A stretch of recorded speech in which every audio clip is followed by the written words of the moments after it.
Okay. Good evening, everybody. Welcome to the iPhone iOS special interest group for February 3rd, 2021. Great to see all you great folks here, and I see a few folks that haven't been here in a while. I see Mr. Matt Flams here. Welcome, Matt. Haven't seen you in quite a while. Appreciate you being here. And also see who else we see here. I see Carol. How you doing, Carol? And Ray's here. Ed and Becky. Good to see you. And a number of others will be probably popping in here shortly. I'm also pleased to have a guest with us who actually spoke at our meeting last time, is Mr. Jeff Gamet. Thanks for being here, Jeff. Well, thanks for inviting me. Oh yeah, I can't wait to do that. So our agenda for tonight is I'm going to actually go over some iPhone, iPad news, and then talk about some of the updates that are out for iOS, and then I'm going to hit a little bit on CES, some of the iPhone and iPad related items I saw at CES, and because some folks will make it here, I'll also talk about that during the main meeting on Saturday as well, because of course not everybody's going to make it here, so it's good information. And then after that, we're going to hand it over to Jeff, and he is going to go more in depth with Apple widgets on the iPhone. And I know a lot of people we had some good feedback, and I wanted to bring Jeff back and give us a little more in depth. And we'll definitely. And the nice thing is the SIG is a very open forum here, so we're here to learn and to find out new things here. So that's I'm looking forward to that. And feel free, Jeff, anytime you want to interact with stuff I talk about, and as well as everybody else, please do. So let me go ahead and start. I have a couple news stories that were specific, and I'm going to share my screen here so you can see it on the screen here. Bear with me. Gonna do this. Share my desktop here. And close this out now. And go to my browser. Okay. So a few things here. This I thought this was an interesting story only because it's specific to HomePods. And by many of you have HomePods out there, and I'm pretty excited about this because I have a HomePod pair. I have two HomePods that are sitting right next to me here, and this has always been a big pet peeve of mine for my Mac, not being able to play my pair as a pair, because you would go into Mac OS and it would say the right HomePod or the left HomePod, and I wasn't able to do it as a pair. Well, with Mac OS Big Sur 11.3 update that's coming out, and I just downloaded the beta on one of my M1 Mac Minis. You are now actually able to play in tandem stereo through both your HomePods. So I'm pretty excited about that. So I know too many people here in the audience have a pair of HomePods. I'm probably more of the extreme when it comes to that, but I just wanted to mention that was a thing that is out there. So. Another thing too is, and I mentioned this to you, Jeff, and I want you might want to take a look at this a little bit here. And if I would click the right link here, Shazam. Everybody likes Shazam. Of course, Apple bought Shazam, which if anybody doesn't know, I would hope everybody knows Shazam's been around for a long time, ever since pretty much the iPhone came out. Is an app that allows you to be able to put it up to a song, listen to it, and it will tell you what's playing. And again, Apple bought Shazam a number of years ago, and the version they just released today is now the latest update with the music recognition that will now bring a new widget to the iPhone home screen. So now users can actually see their song history at a glance through that widget. So while Jeff is watching us, he might want to go scramble and get that installed. We can kind of demo it tonight, and I would not steal your thunder, but I thought that might be one of the things we take a look at. So, and there are the three different size of widgets. So we have a little fun with this. So that's kind of a cool thing that's going to be out here. So, and then I hope everybody has updated to 14.4, Apple iOS 14.4. This was a really, really bad security flaw. And actually, Apple, for one of the few times, really admitted to the fact that this is a pretty open flaw with some zero-day vulnerabilities, and as well as some other updates.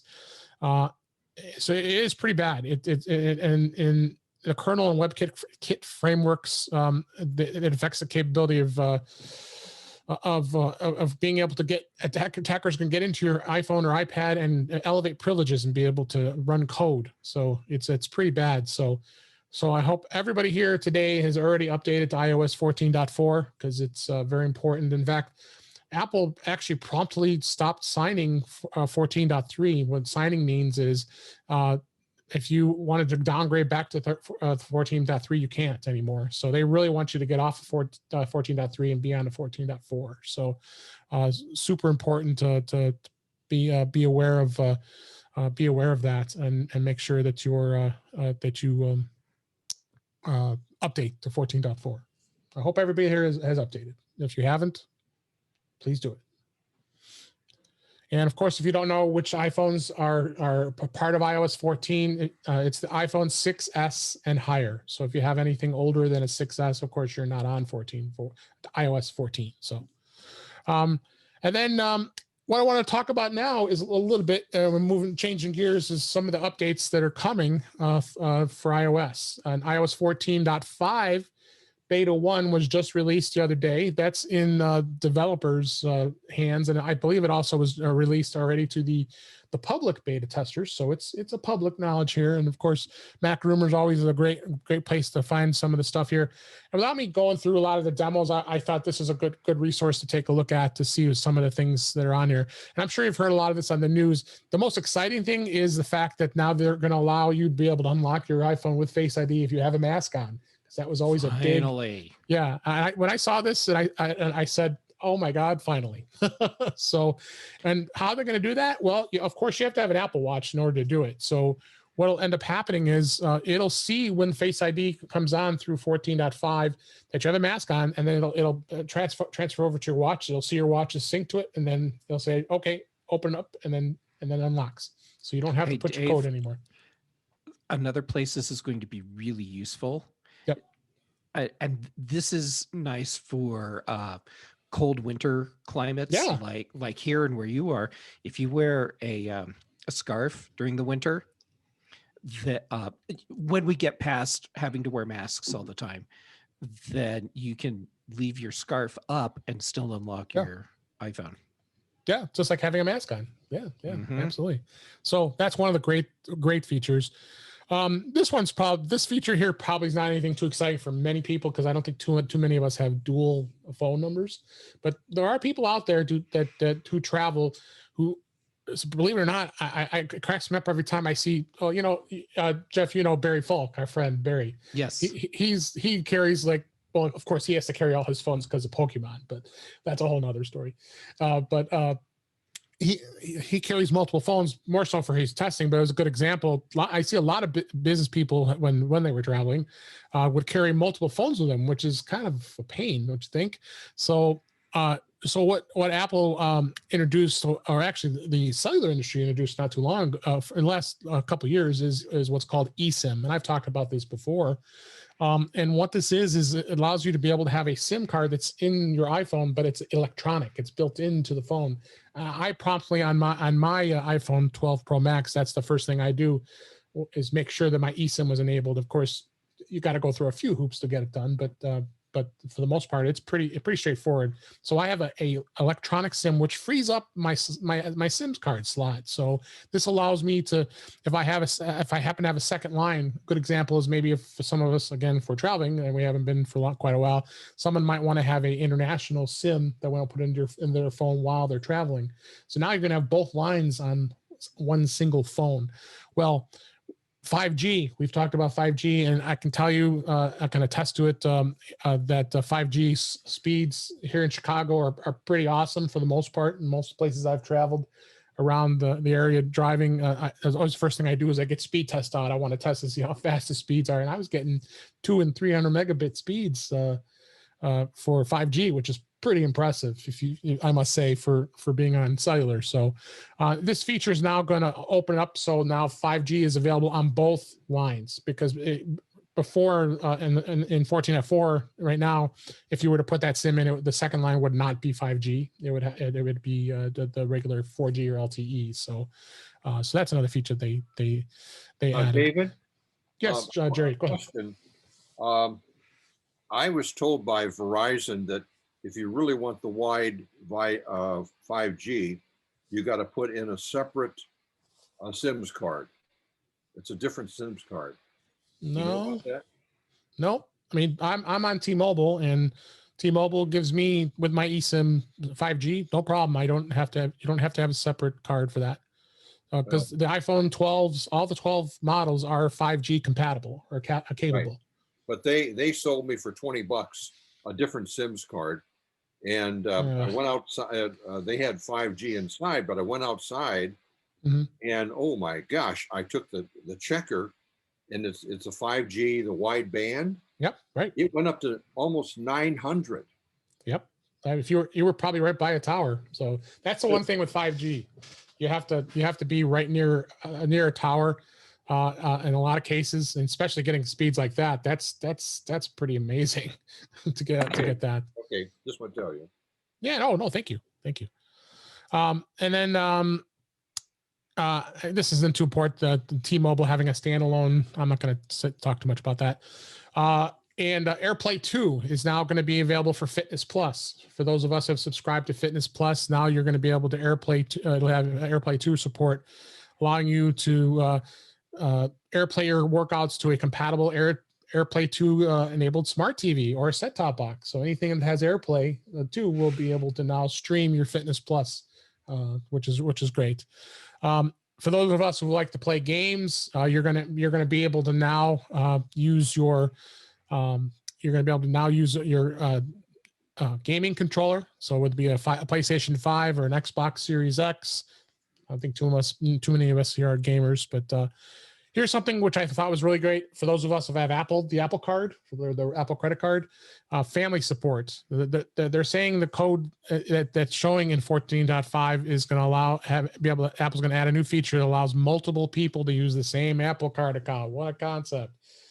My wife and I both have separate Apple cards, which probably might be a good thing because I don't have to see what she buys and she just has to see what I buy. So I guess I can't complain too much, but this is nice for families who want to be able to have the same card and be able to share share in that. So I did see this. They are saying that the Hey S Lady is going to allow for emergency calls. So you can say, Hey S Lady, call emergency, and what ends up happening is it'll do a countdown, kind of like the way the fall detection does on your Apple Watch, and it will call 911 by you being able to actually doing that. But you obviously want to cancel it if it was a mistake. You didn't mean to say that, but they are talking about adding that as an option, so anybody can say, Hey S Lady, do that. This is the big thing, and I'm sure everybody's been seeing a lot of this on news as of late about the tracking and Apple putting all the privacy stuff. And I don't want to go down that direction. That's a whole topic all by itself here. They are going to have this tracking ability to be able to allow apps to request to track. So you actually can full out turn this off, and these apps can be told, nope, I don't want you to track me at all. And you can turn that off. So we had Jeff and I were both on Mac Voices Live on Facebook and YouTube last night, and we had quite a debate about this very thing. It was a good discussion. It was a very good discussion, and it was us talking about Facebook and how there's such a battle between Facebook and Apple right now. And that's the thing. Facebook thinks that this is a big problem with privacy than Apple being able to tell them what they can and cannot do. Bottom line is, I think all of us want to be able to have the option to be able to understand, okay, what are you tracking? I should have the right to know what you're tracking of me. So that's where this comes into play. And Apple is doing great for us as iPhone users to have this in place. So that's about as far as I'm going to go with that. Just a lot of debate. That's what a pop-up is going to look like. And you actually going to be able to ask the app not to track or allow, which is great. The podcast app actually is going to get revamped. It's going to be a lot cleaner, easier to get to things better than ever before. I never was a really huge fan of the podcast app for Apple, but I think this has got some improvements. The reminders app actually is going to have an option to sort lists and reminders by due date, creation date, and priority or title Plus, there's an option to print the reminder list. What a concept. Now you'll actually be able to print your list right from your iPhone to your wireless printer if you so choose, and have a reminders list here. This is a big feature for those of you who use the news app. I'm looking forward to this on my primary device. I've already put it on my my beta device. You're now going to be able to search. Be able to search anything in Apple News. So if you have an Apple News Plus subscription, or an Apple News, if you could just use the free version, you'll now be able to search through a search box, be able to find these things. So,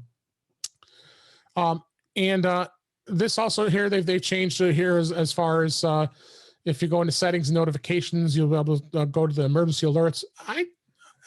You can, there is a setting now you can disable always deliver, which those alerts the feature will cause the emergency alerts to not play a sound when the volume and ringer is silenced.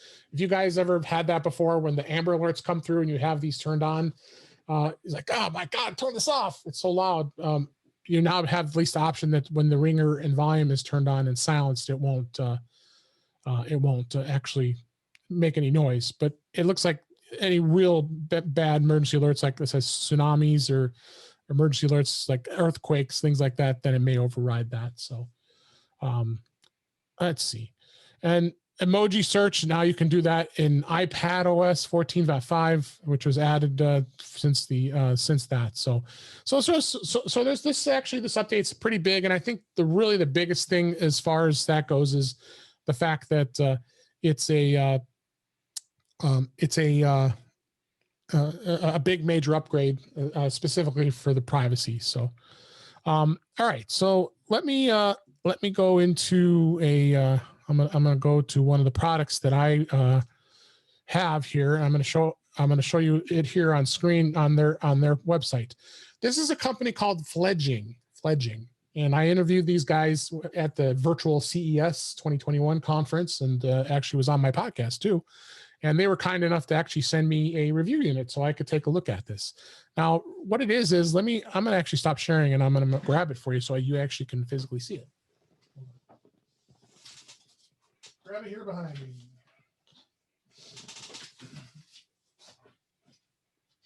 If I can pick it up. There we go. All right. And let's see what I gotta do here. Where am I? I'm gonna spotlight me so you can see it. All right, so this is the case here. This is as you look at it, looks like any other ordinary iPhone case, right? So it's got the similar type of cover that's on it, like some of the iPad cases. It comes off, it's magnetic. But one of the unique things this has, first off, this is aluminum. So if you look at the back of this, it's actually made with aluminum, so it's a metal. It accommodates both the iPad Pro 2018 model as well as the 2020 model. But one of the unique things it has here is, look at that. What is that? That's a hub. So it's got a hub built in to this case. So if you look at some of the things here, let me show you. The way it actually comes out is you actually slide it out here. You can see this. That's the hub here to put the iPad into the case, and then you slide it back in, and it plugs right into the iPad, and it creates a hub that's plugged into it. So let me I'll put this down. You can see what's in here. So you could use that hub separately from the case if you wanted to. I've actually tried it. Yeah, you kind of can. It's kind of wobbly though. They designed it with the case in mind. So, but if you look closely here, I'll put a little close here. So look at the ports it's got in here. So it's got two USB-C ports. One of them can be used for charging. So those are USB-C ports. So any drive that's USB-C can be plugged into there. You have a USB-A port right there.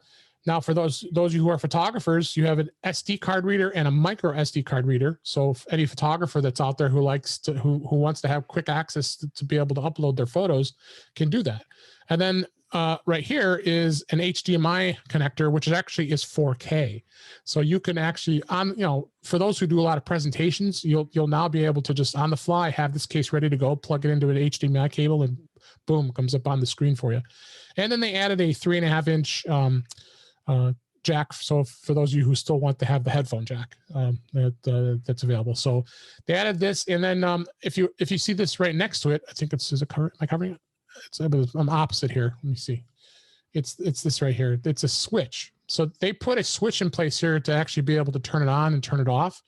And the reason they did that was because of battery, because they were finding that this hub, of course, is going to generate a bit of power. So then they were seeing that some folks were experiencing some battery drain by this being hooked up. So I thought it was a pretty cool case. And again, it's for the iPad Pro 11, and there's also a 12.9 version. Let me put this back on here, and interesting too is there are some latches on here. I know it's hard. Yeah, you can see these latches. They actually give you a tool that you have to use to flip it up. And I found that interesting because they're hard to flip up, because if you see these latches here, they go right in place here. So, and that's the case here. And then the cover is just magnetic, so you could just attach it to the case like this, and it closes up. And of course, it's got, just like similar to some of Apple's type cases, it'll magnetic and hold up like a case here. So this case is $99. You can buy it on Amazon through the direct through the vendor. I will have links so you can take a look at that. I thought that was pretty cool. Second item I have that I wanted to show is the Spec. Spec makes of course, great cases for iPhone and many others. They have this product. It's their Presidio line. It's called the Click Flip. And what this is a little case for your iPad, your AirPods Pro. As you can see this case here. And when you flip it up, of course, I've got my AirPods working here, so you won't see them in here, but it protects the case, so it's a lot more durable. So it's as you can see, it's very, very good quality here. And if you kind of see the way the case slides up and down, so you're kind of seeing how it's protecting it. But this is the cool thing; it's got a little loop here. So now, if you have it in your backpack, if you want to be able to hook this into your backpack like a ring, so you're not digging in your bag or backpack to try and find it, it's great. So, and it does snap in place. You click that up, and it closes it. And you see here too, it's got the little opening here, so you can see the charging light. So if when it's charging, you'll see if it's the amber or the green color. Not a bad little case. I mean, I thought it was. I've been using it for a while now, and they sent me a review. This is the reviewing it too, and I was pretty pleased to see this, and it's nice to protect your AirPods Pro case. So, I'm gonna talk about one more thing before we throw it over to Jeff here. Let me pull it up here real quick. I'll go into Belkin here.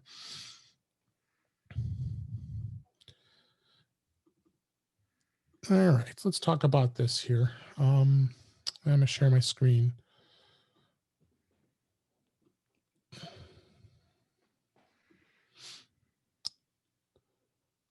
Okay, I'm going to share my screen here.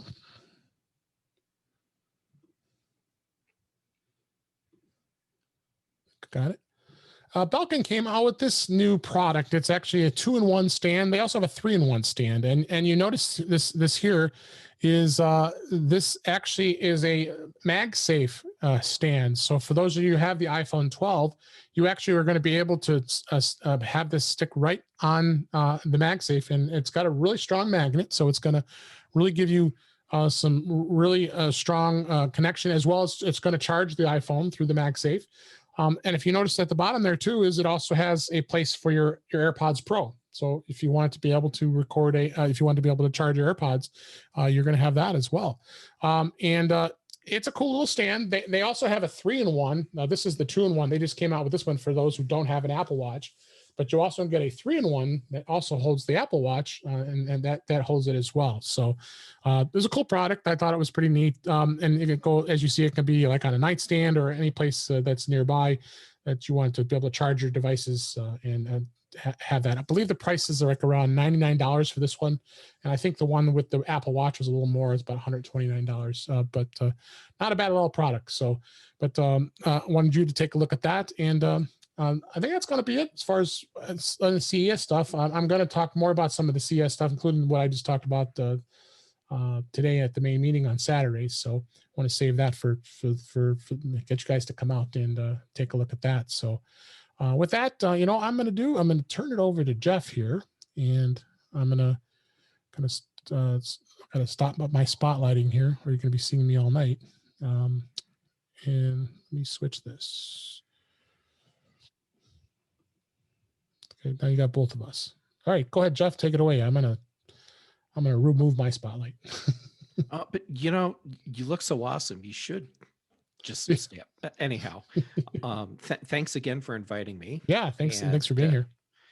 And so, I think what we should do to start is just like a quick overview of what widgets are and how you can use them, just in case there's anyone that isn't really familiar with them yet. So a widget is it's like a mini app, but instead of giving you the full features of whatever application it's part of, it's more like a window into the application. So you get to see pieces of data. So for example, you have widgets for weather. So instead of going to the weather app, you can see the current conditions. And like for me, let me start sharing. And share my iPhone.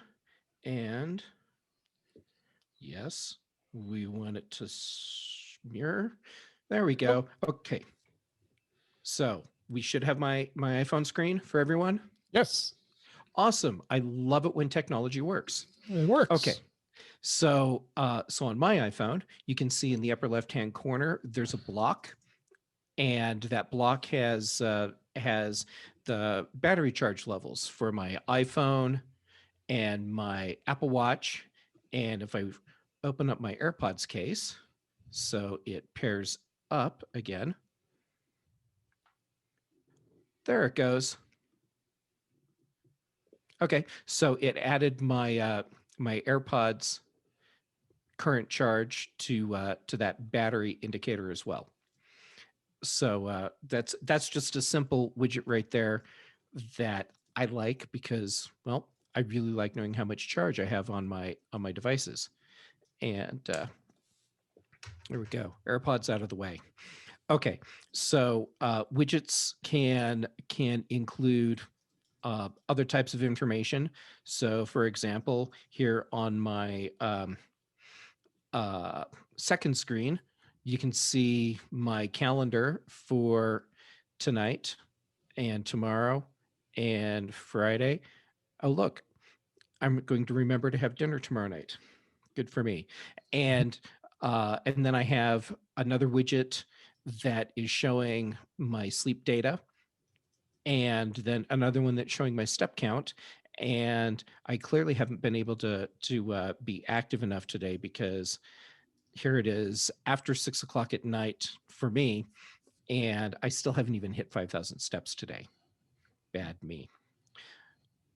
And then you can also have widgets that live in the Today view, which is what you are probably familiar with if you were using an iPhone or an iPad prior to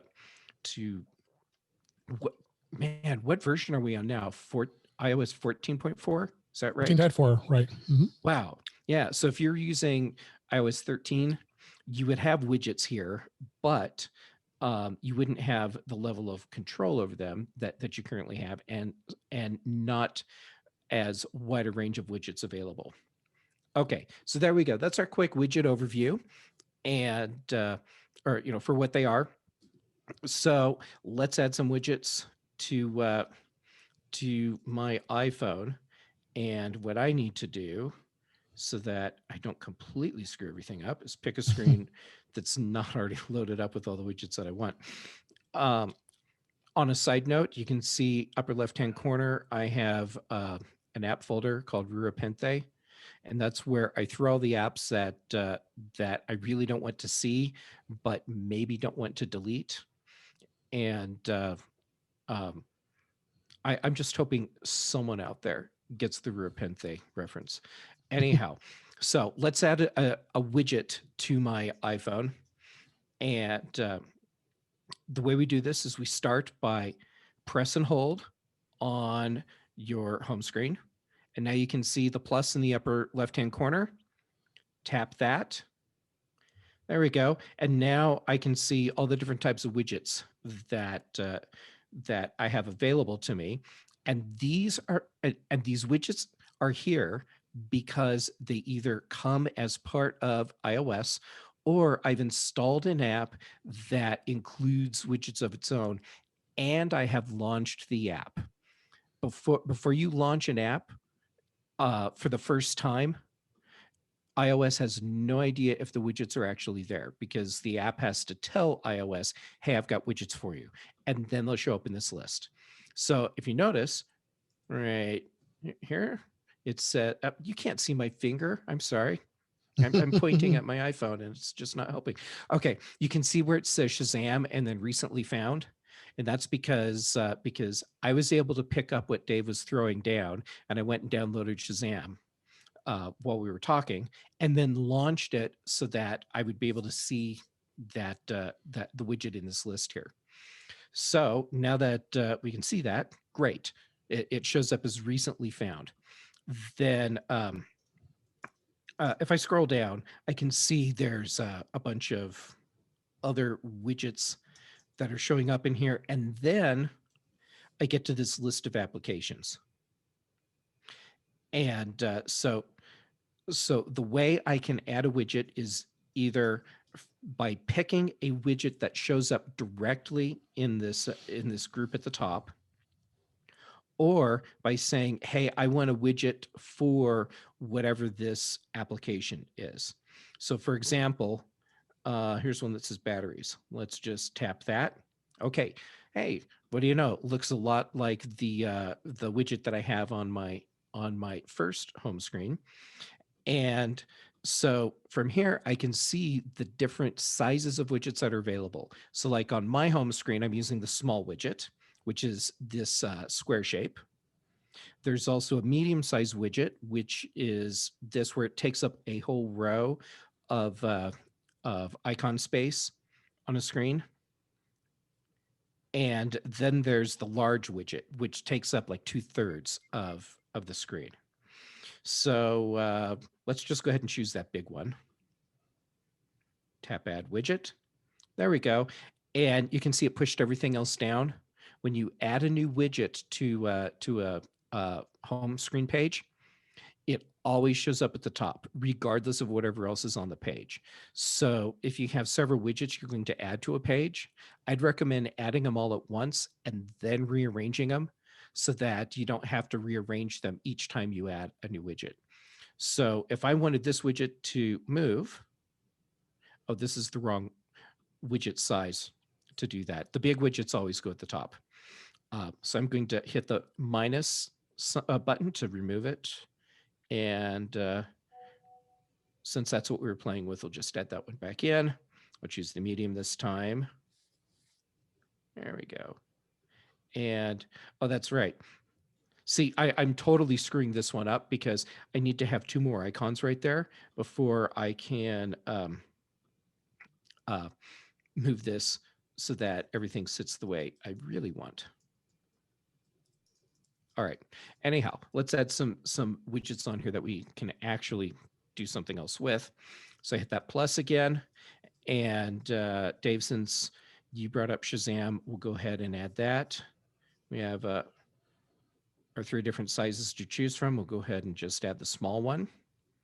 And then let's add one more widget on here. So hit that plus again.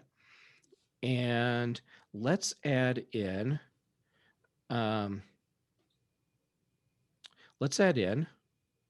a smart stack. Okay, so now a smart stack is a collection of widgets that all take up the same spot on the screen, and then you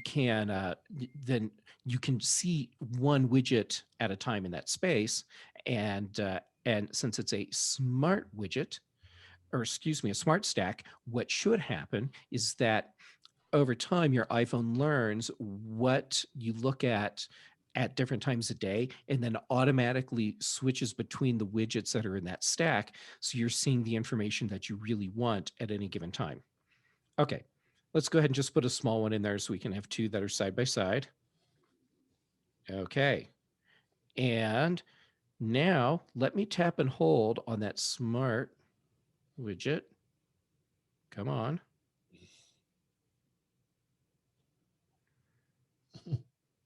Great. Okay, let's play with the Shazam widget. Can I do anything with that?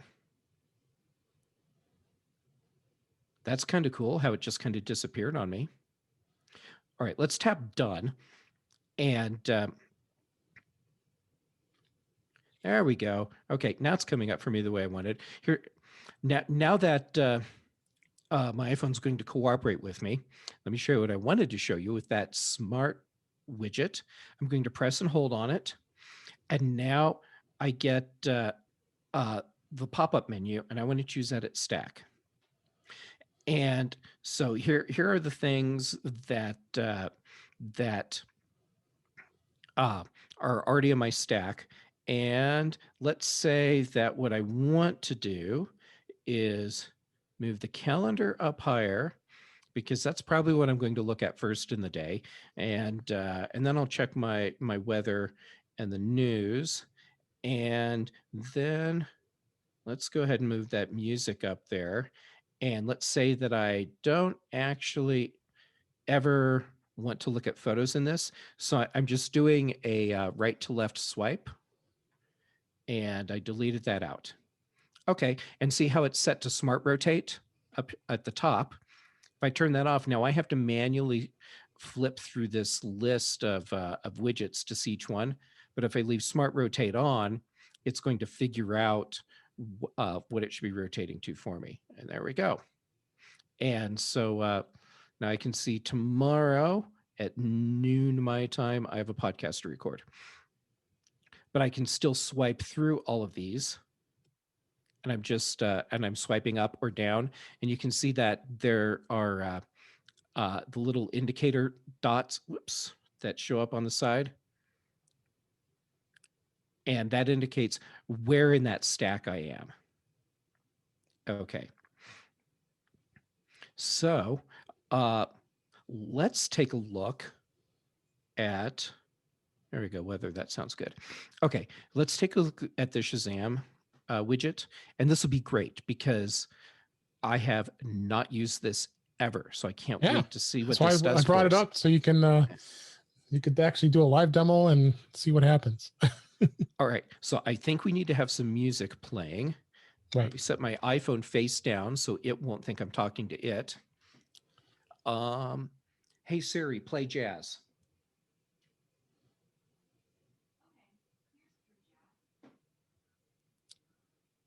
Not loud enough. Hey Siri, louder. My neighbors are going to love this.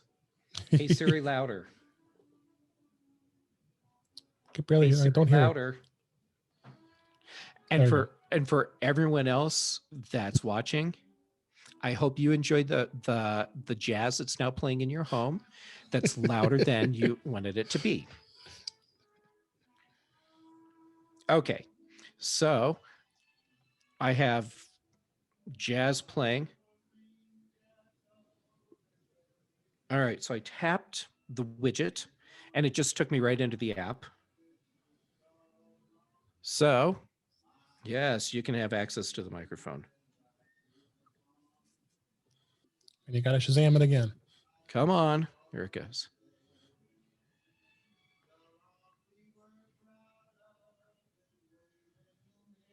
It's thinking.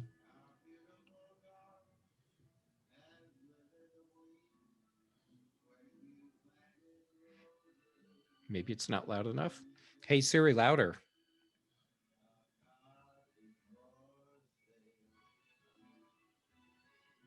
Yeah, it's not liking it. Well, isn't that just awesome?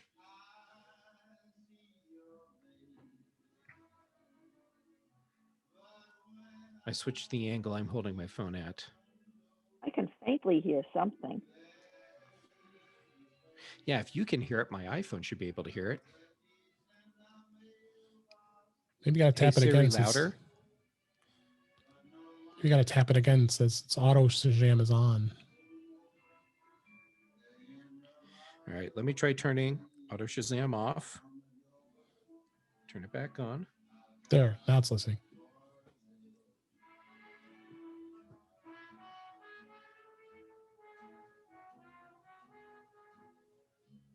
There you go. All right. Hey Siri, pause. Okay, so now we have successfully managed to get Shazam to listen to a song, and okay. So now what I'm seeing in the widget is the last thing that that I Shazammed, and now that I'm seeing that, this widget is going to stay on my iPhone forever, because one of the things that I've always hated about doing my searches is not having the last song recognized show up immediately for me, and I was always doing stuff like taking screenshots. So there we go. What if I tap just the Shazam symbol in the corner? Hey Siri, resume. Hey Siri, skip. All right, now I've got a new song. Maybe. There it goes. Okay, so if I hit just the Shazam button. Nope. Okay, well now we know. So so what happens when you tap the widget, it just takes you directly into the app. Hey Siri, pause. So okay, so the benefit that Hey Siri, pause. There we go. Okay, so it looks to me like our big benefit of the Shazam widget is being able to see the last song we checked right there on our home screen. We don't have to go directly into the app to look for anything. So that's kind of cool. Okay, so we have just played with a cool little widget. We have a smart stack. I want to make my own widget stack. So to do that, tap and hold on a blank part on the home screen, hit the plus button, and now, let's see, let's add in,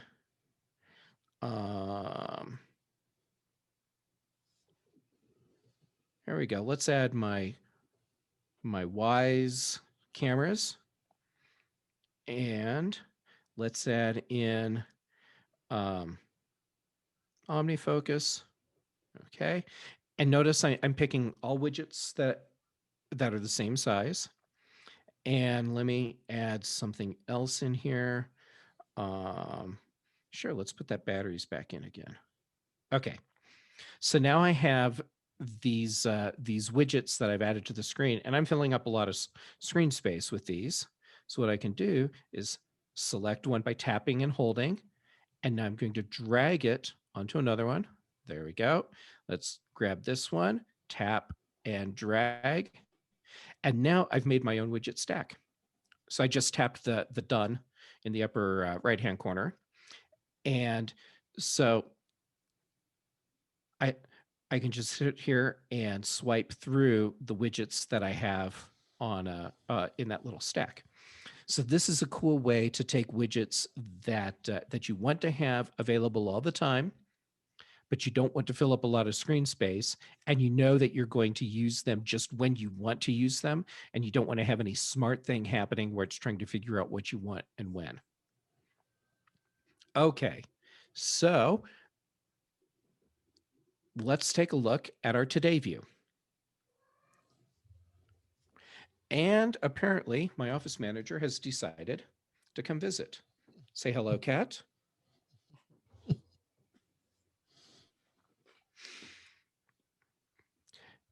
With any luck, that's her only cameo tonight. We'll see. What I found is that my office manager, she has her own ideas about scheduling and what's appropriate to do when. So we're kind of at her mercy.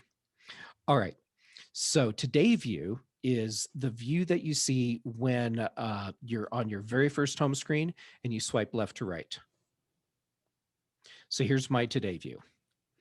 And we can see that in the Today view, I have my Fantastical widget at the top, then my OmniFocus, then Dark Sky, and then Air Visual, because turns out I live in a place that has lots of wildfires. And so this is actually a critical widget for me during the fire season.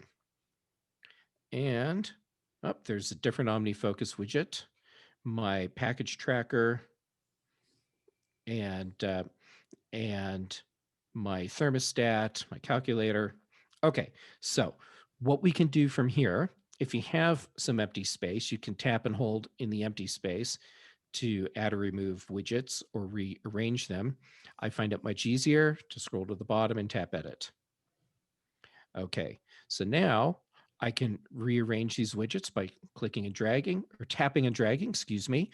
I can also put one on top of another and make my own little widget stack again.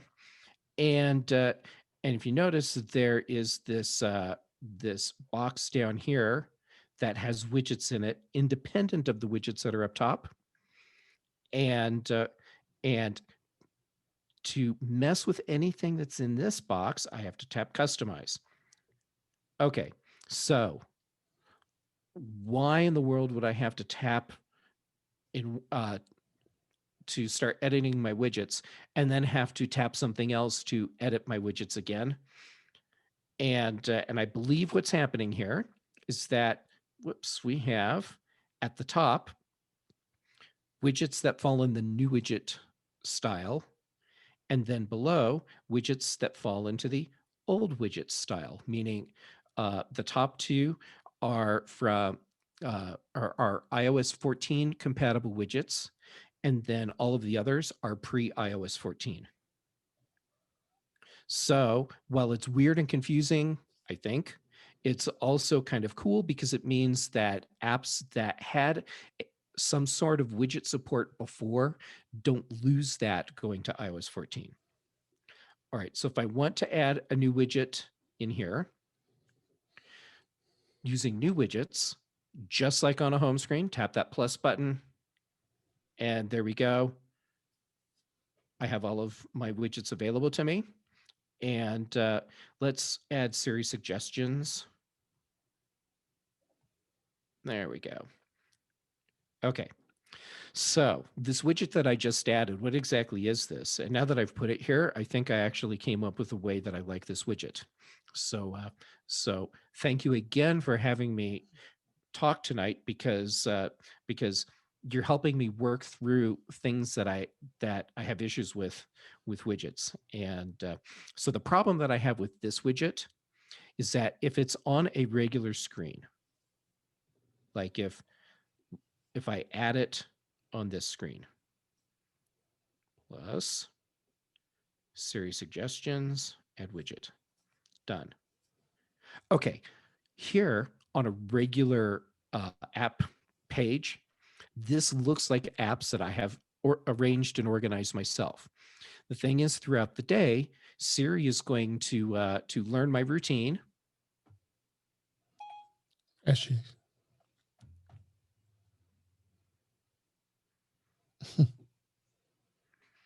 Siri, stop. I didn't say hey. I really didn't. Okay. Anyhow, the widgets that or excuse me, the apps that you're seeing at the top of the screen are there because the S lady has figured out what I use at different times of day, and then shows me those widgets, or wow, those applications. All right. Now, that means that in the morning, this group of 8 apps is not going to be the same as the group that I see at night. But there may still be some of the same apps. So they're just kind of moving around and stuff's appearing and disappearing. And for me to look at that, it's just weird because I expect apps that are just sitting on a page to always be what I put there. So this is something that I tried using for a while and then just gave up because it was screwing with my mind too much. But putting it on Today View, where it's its own distinct block, that makes sense to me because now it's very clear to me these are not apps that I have intentionally placed somewhere on a page. So that's kind of cool. All right, I like that. Got a question for you, Jeff. If Susan, if you want to unmute, you can go ahead and ask your question. Okay. Apps will tell you when they want to be updated through the App Store, but I guess your widgets, do they automatically update too, or can they? That's actually a really great question, because widgets seem like their own little thing. So how do they update?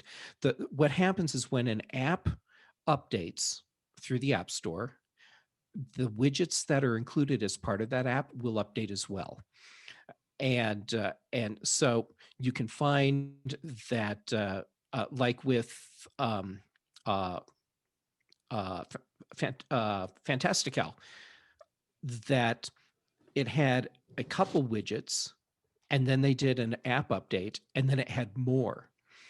And the way I knew that was because I read the release notes, but you can also discover something like that if a developer has like a splash screen that comes up the first time you open an app after it's been updated, and it says, hey, here's what's new, you have some new widgets, or you can just periodically go and look at the widgets that you have and see if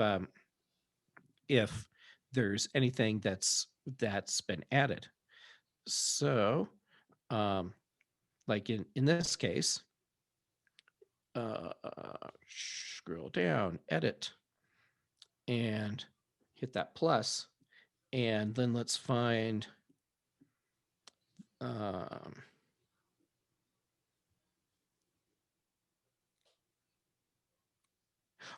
that's the quick action button. Sorry. There we go. That's what I'm looking for. Okay. So here I can see as I swipe through the Fantastical group of widgets, there are, there's quite a few different styles for that widget. And initially it was like, well, there was that one and there was that one and you could get that. And then that was like it. But then they added in several more, and then I was able to get this view, which is exactly what I wanted. Okay, so we have looked at playing with this in Today View, and we've added some widgets to a new page, and I'm going to tap and hold and then say edit home screen, and I'm going to move this one here. One thing I've never tried, this will be fun to try, because if it breaks, it's not your phone. I have that smart stack. I'm going to take the stack that I made and, oh, I can't put a stack in a stack. All right, well. I didn't think you could. Yeah, well, now we know for sure. All right, but what I think I will do is take that Shazam widget and I'll throw it into that stack that I made. There we go. Okay, so I've cleaned that up a little bit, and a question that came up in the regular group meeting was hiding pages. So for example, here's my main home screen page. And then there's this page that has a bunch of stuff. This page has a bunch of stuff. And then here's where we've been playing around with adding new widgets. All right, so if you want to do hide a page of apps, just because you don't need to see it, tap and hold in an empty spot, just like before. And now that everything's jiggling, I have that group of dots at the bottom that tell me I have multiple pages and which page I'm on. Tap that. And now I can see all of my my pages.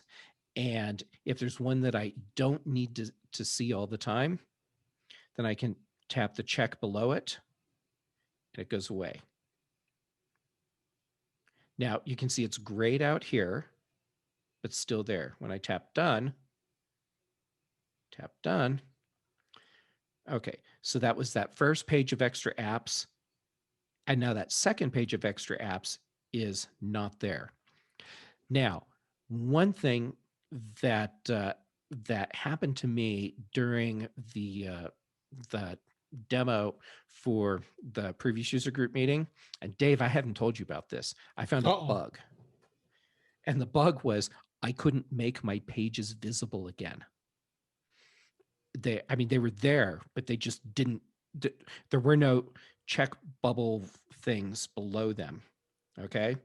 And so now if you look really, really close at mine, the one that's the one that is invisible right now, you can see the faint outline of that circle that I need to tap to bring it back, but you have to look really close to see it. That's where it is. That's where it is. Prior to iOS 14.4, for me, what happened was, and it might have just been in iOS 14.3, I'm not sure. When I tapped to make that page invisible, that circle that you can barely see right now was gone. And there was no way to make the page visible again. And then with iOS 14.4, that came back. So I've been able to make my pages visible again. Got another question for you, Jeff. Ray, if you want to unmute, you can go ahead and ask your question. I just wondered on the third page of your apps, you've got 4 black squares across the top right there. Yeah. What are those? We talked about that. Yeah. Okay. So I've had these forever because once the iPhone got large enough that I couldn't reach the top row of apps without like having to reposition the phone or use 2 fingers, or tap with my other hand, whatever. I didn't want to have to move my hand to be able to reach my top row of icons. So what I did was I found this web page that has a fave icon that's just this black box. And the sole purpose of this page is to let me have these black boxes. So if I tap one, it just takes me to david-smith.org. And he made this web page, and it's great because it gives you the instructions on what to do. So, so what I can do with this is tap my little share at the bottom, add to home screen. And I can give this a name if I want. I chose not to because I wanted these just to be these black squares that were placeholders. And I'll tap add, and there we go. Now I have a new one of these. Okay, so what I do with these, like there we go. They're all at the top. It pushes that row of icon, or all of the icons down a whole row and makes them easier for me to get at. So this one that we just added, there we go. Let's say that what I really want is to not ever tap anything right there. So I just moved it, done. So I can put these anywhere I want and all it is a web page that had a black fave icon. So I get the black box like that. If your background for your home pages is black, now you just have an invisible spot on your screen, which is how he was envisioning using it. For me, it's like Acme black holes where you just drop them where you want them, and now they work. So that's what that is. And that I'm going to tap that so you can see the URL again, david-smith.org. I put it in the chat. Awesome. That's a good segue to talk a little bit about widgets, Widgetsmith. Yes, it is. All right, I'm going to get rid of this one. Delete. There we go. Okay. So let's use dark sky because that was the question that came up right at the beginning. And so, yes. So, okay. So what we can do to make a custom icon is use the shortcuts feature in iOS. So let me search for that. Shortcuts. Oh, look, my office manager came back, but she's just looking at my iPhone screen. She's very interested in automation on your iPhone. Okay, so shortcuts are these little automations that you can run on your iPhone or iPad, and the way they work is you build them or you go and find them, and then you just install them and then run them. So for an example, I have a widget here that I haven't actually used for a while. So I don't know if it works in iOS 14.4, but it's called Apple Frames. So here we go. I'm going to take a screenshot. Boom, done. Okay, so let's say that what I want to do is write a blog post or an article where I have a screenshot from my iPhone, but I want it to look like it's on an iPhone. Apple Frames will let me do that. So let me go ahead and tap that, and it will run. And now it's looking for my images, and there it is. Okay. Done. And there we go. It just ran this whole action where it took a screenshot that I had just taken on my iPhone, and hold on, down Office Manager, down. She really, really wants to take the pens tonight. Okay, sorry about that. So you can see that I have that screenshot, and it has a frame around it, and I'm pointing at my screen again as if you can see what I'm pointing at. You can see the edge of an iPhone around it. And so now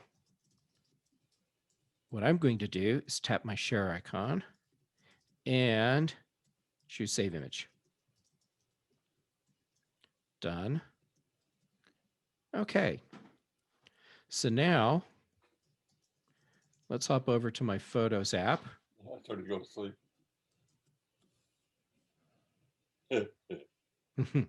There we go. So we have a screenshot that I took of the Shortcuts app, and then used a shortcut to put an iPhone around it, so it looks like just like this.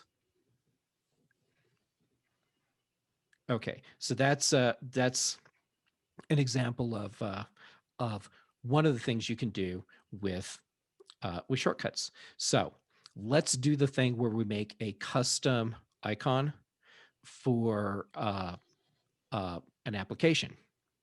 And let's go back to shortcuts. There we go. And what we need to do now is tap the plus to make a new shortcut. And now we need to add an action. And is it open app? Yes, it's open app. So I searched for open so I could find the action for opening an app. And I'll tap that. Okay, there we go.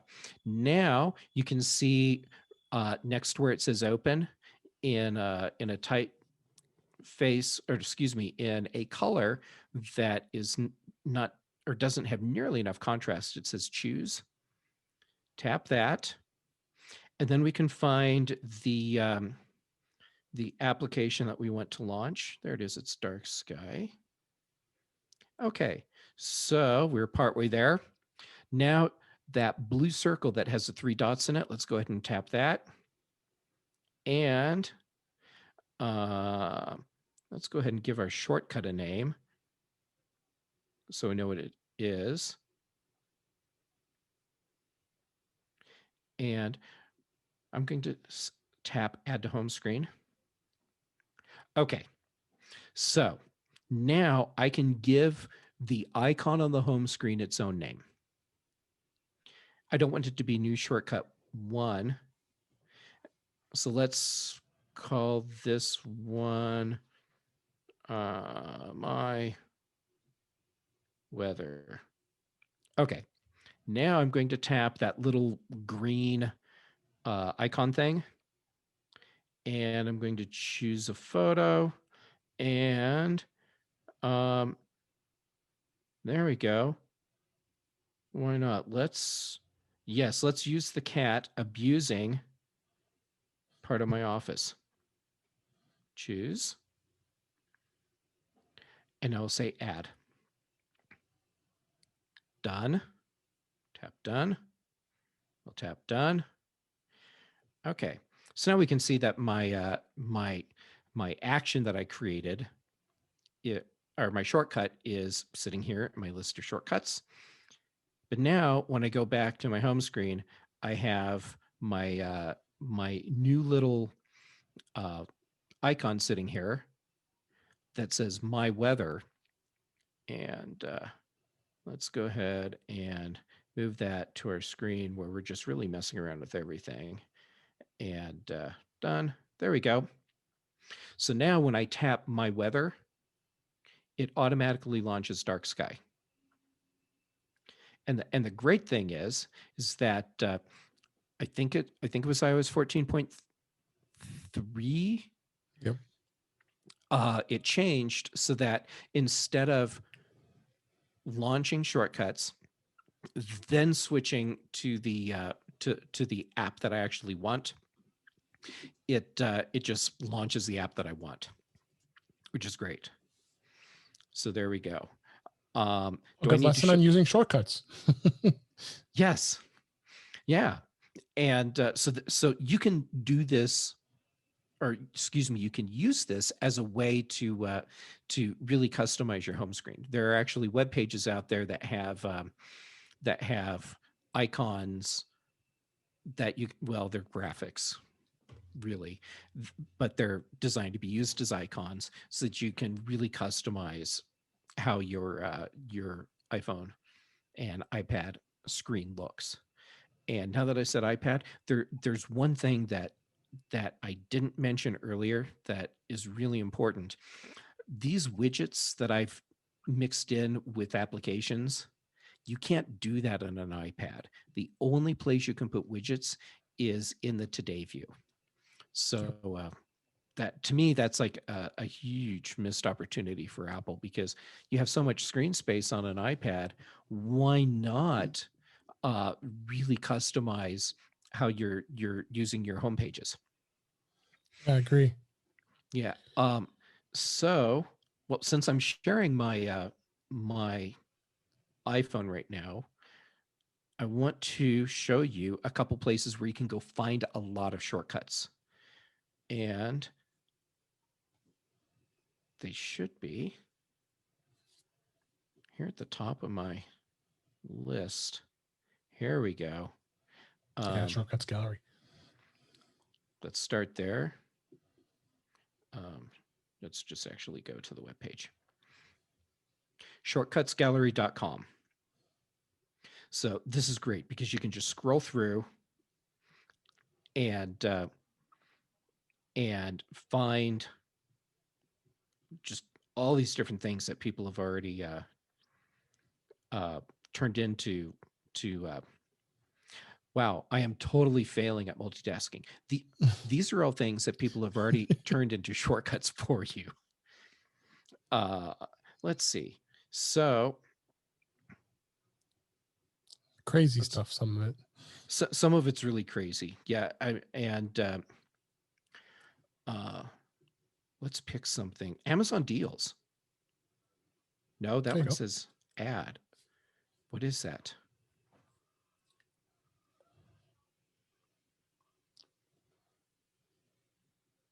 Oh, it just opens Amazon. Yeah, that was crappy. Oh, okay. Look at that. It's a different country. Wow. You got to be careful with those. Wow. Okay. So that was crappy. Also, that turned my volume up to 100%. Hope there wasn't any malware in there. That tells us not to go to that site. Yeah. Okay. So, yeah. Well, that's too bad. I've gotten found some good stuff on Siri. Yeah, there are Shortcuts Gallery before. Okay. So, moral of the story: look and see if it says "ad" up in the corner. Here's another great place. Matthew Casanelli. Yeah.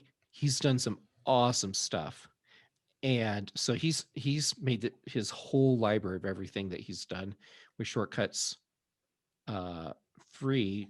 And there's a link in here. It's probably right at the top. Oh, here we go. Shortcuts catalog. And yeah, so you can get all of this stuff for free, but if you sign up for his membership thing, then you get a lot of other benefits like easier searching and access to the new shortcuts that he makes before everyone else gets them. Yep. And here you go. They're all grouped by different types of activities, or excuse me, actions. Let's see. Let's tap on that one. I just tapped on App Store to see what it is. Here we go. App Store actions. You can go pretty deep in this. Yeah. So anyhow, here's a ton of stuff that's in here. So let's Casanelli.com. Yeah, I'll put that in the chat here. Already somebody asking about the link. So let's with the remaining time we have left, we have about 15 minutes or so. I thank you so much for giving us the overview of widgets. I think that's going to be really helpful. And I wonder if you don't mind, I'm going to show one tip that I was going to show, and then I want to open up for some Q&A questions. That's general questions about your iPhone, iPad, anything you have questions for. You got us that you can ask. You can ask here. So let me share my screen real quick here, and I'm going to show you a tip here on adding the iPhone user guide to your home screen, which I find very very helpful. So let me share my screen here real quick.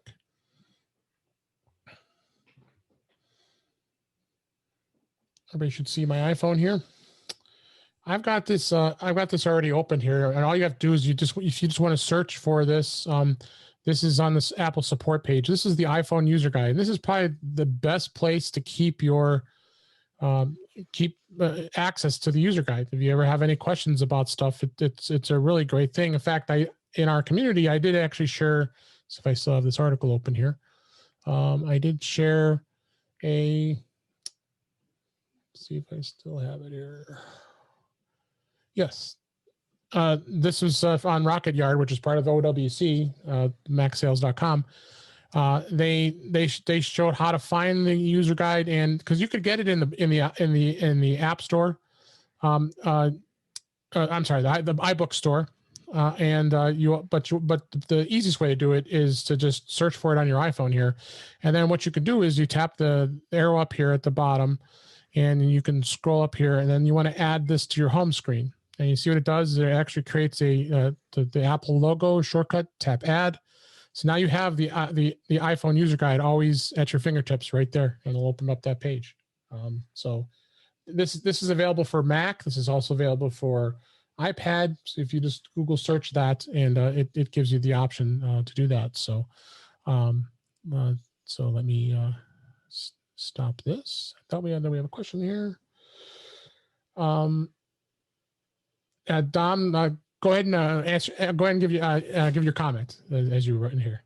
Dom. Oh, Dave, that was a great tip. I did not know that because I've always been going to the book for the iPad, and it says it's supposed to automatically update to 14.4, but mine's still at 14.3. But anyway, thank you very much. And now I know how I can get Dark Sky up a little bit higher in the widgets. And thank you very much, Jeff. That was great.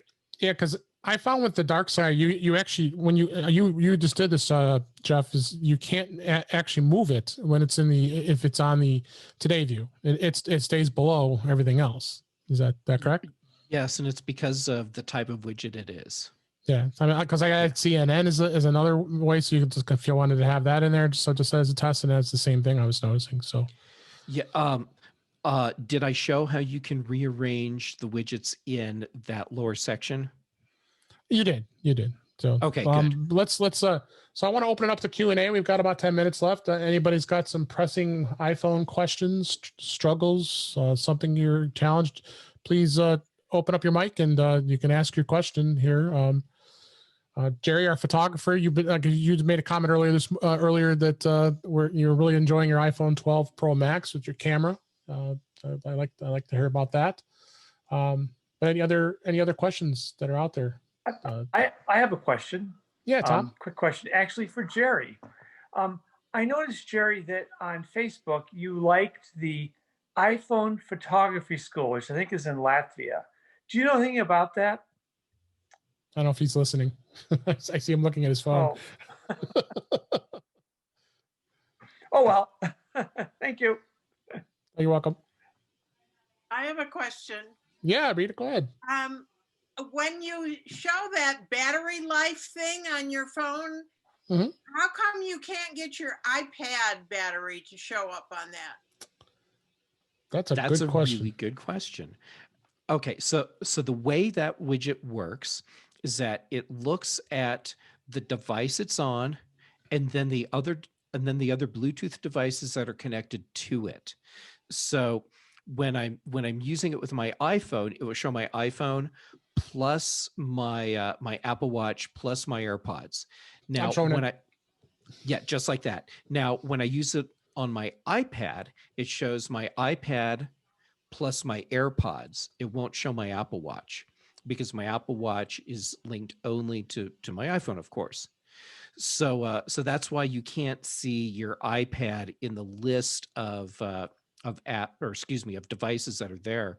There is a cool utility on the Mac that will let you look at all of your devices' battery levels, and I believe it's something that's on SetApp. And now I need to look and see. They don't know what SetApp is. Oh, that's it's. Well, it's kind of I really would like to know all of my 3 things that I use all day long in the same place. That would be nice. That sounds like great feedback to send to Apple, and I think it's apple.com/feedback. and let them know. You guys have the in with Apple. I don't have. No, we don't. The app he's talking about, Rita, it's called Batteries, actually. Yes, and I'm not sure if it's a app that you could buy. Let me see if I'm going to open up their website here. See if you could buy it. It's called the Battery. It's like a widget. It's a widget, isn't it, Jeff? Yeah, it's a menu bar item. As far as I don't think it's actually a widget. I think it's just a it's just a menu bar item. Although it will also show on your touch bar. Yeah, see how it's coming up here. This is great because I love this because I have it installed on my Mac. It is a widget too, huh? Yeah, it goes in the widgets there as well as it has this popover. So it warns. And this is on your Mac, of course. So if you're not, it'll actually warn you if your iPhone or your iPad is low. And my iPad, I tend to have it sitting here, and I say, oh, I'm at 20%. I better let me go plug it in. So I got to charge it. Let me see. I'm not sure what the cost of this one is. Let's here's buy now. Yeah, I love the pop-up alerts. Yeah, $6. You can buy it directly from. I'll put this in the chat here. The link. It's a neat little widget for your Mac if you're looking to look for your battery for all your items actually. And and it works with more than just Apple devices. Not all Bluetooth devices will share their battery info correctly. Right. Excuse me, but there's a lot of third-party keyboards and headsets and mice that will show up in that list as well. Yep. More questions from everybody. I have a question. Yeah, Marcia. Why do you guys like that black whatever weather app? Was special Dark about Sky. Dark Sky. I love Dark Sky because it does what it gives you information that's called hyper local weather. So instead of gathering or collecting the data from the weather station, the official weather station that's in your city or in your part of the city, which may be miles away from you and may not have weather data that's accurate for where you actually are, Dark Sky takes that data, and then it also gets data from all of these other weather stations from other services and from people that have their own weather stations at their homes that are feeding their data back into is it Weather Underground where it goes? I don't remember, so. But then that way the weather data that you're getting is for where you actually are. And it's crazy how accurate it can be. Like I can be out on a walk and get an alert that says rain or snow starting in 10 minutes. And 10 minutes later, the rain or the snow starts. And it says, and it will last for 15 minutes. And then 15 minutes later, it's over. I mean, it's crazy how accurate it is. So that's why I'm a big fan of Dark Sky. And since I spend a lot of time in the mountains because I live in Colorado, having hyper-local weather is really important. Yeah. There's a couple other weather apps I had been looking at. Well, I talked about this with you and Jeff when you were on the Intentional iOS show with me. Carrot. I'm very disappointed in Carrot, honestly, because now they want you to subscribe to anything to use this app. Carrot was a really good app, and I paid I think $5.99 for it at the time as a full out app, and I was fine with that. But now they want you to subscribe, which I'm kind of sad because now if I want to go look at the maps or the radar, you have to have a $4.99 a month subscription. So I'm kind of seeing a lot of these weather apps are starting to do this kind of stuff, which is kind of sad. I can tell you why. Well, it's more than just they need the money to keep developing, but the costs that they're having to pay to access the weather data has gone up.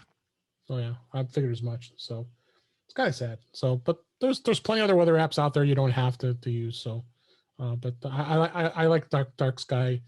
And Dom just made the comment in the chat. It's a big app for golfers to see how much time they have on the golf course before the weather front comes in on them. That's a great tip as well. So is that a paid app? No, it's free. Apple actually bought it. Apple actually owns that app. Oh, okay. So, and he just talked about this just a little while ago. They stopped supporting Android because Dark Sky was its own company at one point until Apple bought them. And of course, I'm sure Apple pushed them to saying the stipulation was, it's time to not support Android. Yeah, I have several Android friends that were just brokenhearted that Dark Sky went away for them. Oh, actually, it's dark sky weather that they start charging for. I guess it isn't free. Thank you, Alda. I think they used to have a free version. That's right. I forgot about that. And it's $3.99. It's worth $3.99. Yeah. It's worth $9.99. And Ray, if you want to unmute, do you want to talk about your weather app you just mentioned?